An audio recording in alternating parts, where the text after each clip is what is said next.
Hello everyone, this is Logan, and today I'm going to be doing a review of the Apple TV 3rd generation. The only difference between the 2nd and 3rd generation is the 3rd generation has 1080p for people who have a higher end televisions.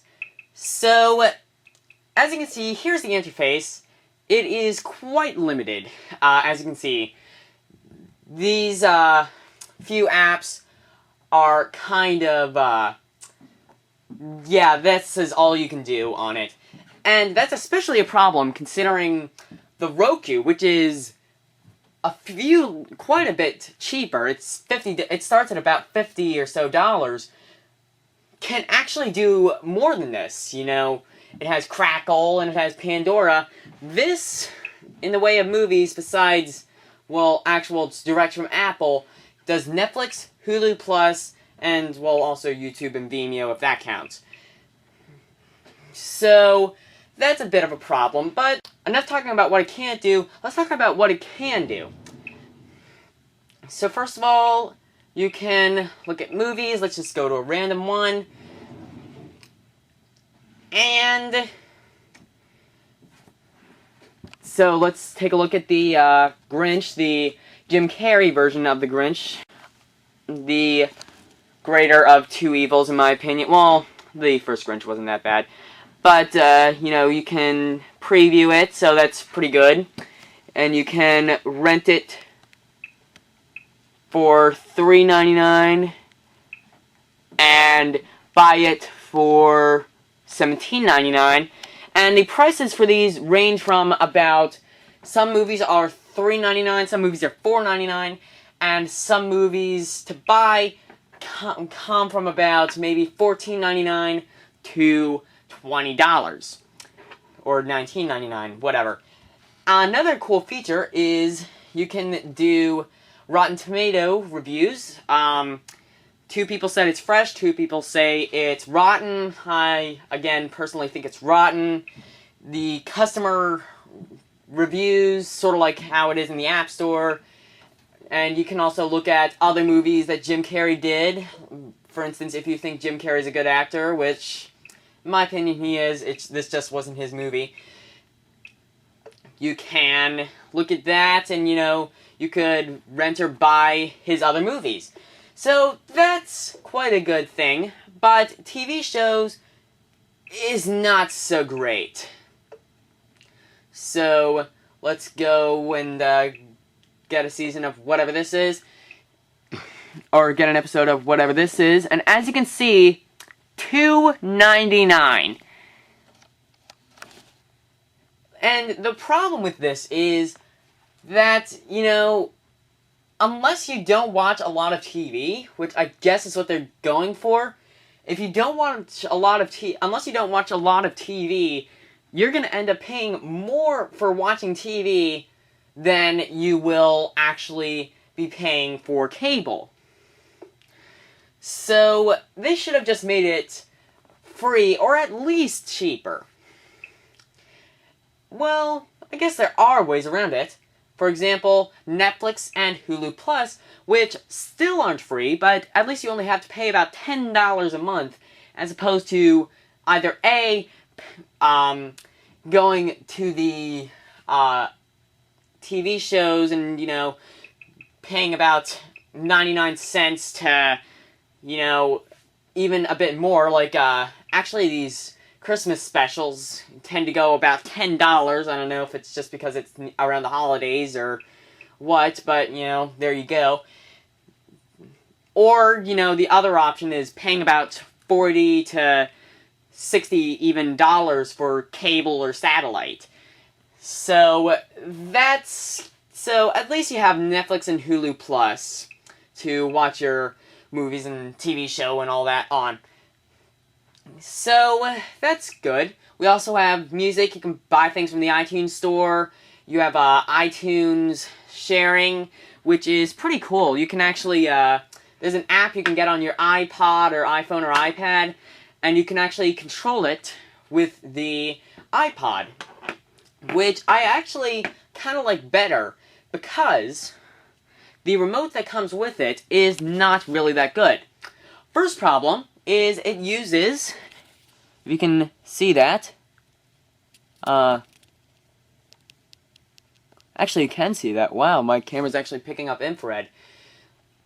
But, you can actually see it uses infrared. Now, I know a lot of TVs use infrared, but Apple or somebody needs to change this, because infrared isn't good, and it hasn't been good for a while, especially considering, Bluetooth. That's been out for quite a while, and, like, even the Wii's using Bluetooth, and, you can actually even test that out by, like, hooking it up to your iPod and playing old video games if you're jailbroken. But still, that's, kind of a problem. The second is, it's got kind of a delay. Like, hold on, listen to when okay, I'm gonna push the button right now. Oh, see, it didn't register. That's the problem with infrared. I'm gonna push it right now. See, it had sort of a second delay, which is kind of a problem. So you also have settings. You can, as I said, Netflix, Hulu Plus. You can do some sports, MLB, NBA, NHL. Unfortunately, it doesn't have NFL for the football fans out there. You can watch trailers for movies, even though you kind of could in videos, so I don't know what the point of that is. And YouTube. Let's take a look at that so we can watch some video quality. Let's go to my videos. What should we watch? Let's do the making a recent call video.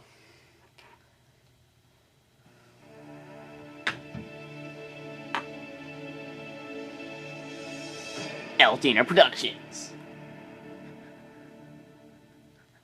Hello, everyone. This is Logan, and I was thinking of something earlier today. Sega Genesis. I have bad camera work, right? So yeah, that's pretty good quality. And, well, that's kind of a good point on the Apple TV. It's quite good quality. It is 1080p. So, people who have high-end TVs, it used to be 720p, but with the third generation, they changed it to 1080. And, of course, you can also do Vimeo, which is sort of a higher-end version of, well, not higher-end, but, the videos on there are sort of, instead of, like, vlogging videos, you sort of have, like, short films. You can do podcasts, you can listen to internet radio, PhotoStream, Flickr, which is sort of like PhotoStream, and the Wall Street Journal. And that's, well, no, that's not all it, because there is another feature to the old Apple TV. So, if you would go on a modern Apple product, most modern Apple products have this, and you tap this button, you can go to Living Room Apple TV, which is what I have mine set up as, and voila! You can now see what's on your iPod on your TV. And this works with most modern Apple devices. It works with the 5th Gen iPod Touch, the 4S and the 5 iPhone, and the iPads 2, 3, 4, and Mini, and also the most modern MacBooks, MacBook Pro, and MacBook Air. So, this is pretty cool, and you can pretty much do anything you could. It also does work with landscape. So, that's kind of cool. And, also, if you didn't want to watch YouTube on you didn't want to use the standard YouTube channel, you can use the regular YouTube app, or do anything else. I actually made a video on how many YouTube apps there are. So, yeah, and you can also FaceTime, and if you put it in landscape, it would fill the whole screen. So, that's pretty cool. Nice, pretty cool thing. And that's especially good for, like, let's say you're at a meeting, and, you wanted to show somebody something. You can actually go onto AirPlay and, do that right from your MacBook or iDevice. So, that's really all I have to say.